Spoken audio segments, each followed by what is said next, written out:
કાલે તો તારા લગ્ન છે, એટલે જ તો તને મળવા આવી છું. પણ મને મળીને હવે તો શું કરીશ રતન?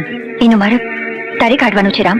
એનો માર્ગ હવે એક જ છે કે જેવી તું આવી છે એવી જ તું અહીંયાથી પાછી ચાલી જા રતન. પાછી જતા પહેલા મને એક વાતનો જવાબ આપ કે મને ભૂલીને તું બીજા લગ્ન કરી શકીશ? બોલ રામ.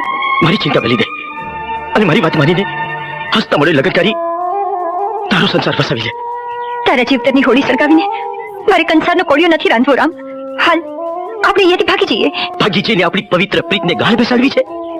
અરે જગતના લોકો આપણા સંતાનોને 7 પેઢી સુધી ગાળ દેશે અને કહેશે કે આ લોકોના માવતરને જુદા જીવતા ન આવડ્યું એટલે ભાગીને ભાવ બગાડ્યો.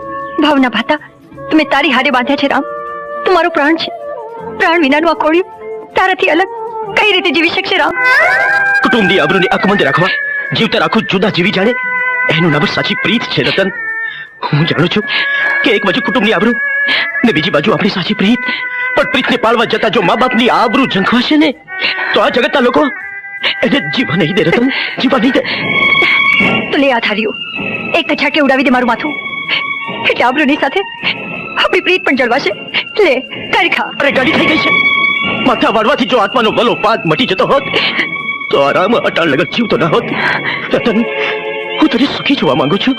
બીજાનું પાનેતર ઓઢીને હું ક્યારે પણ સુખી નહીં રહી શકું રામ, ક્યારે પણ.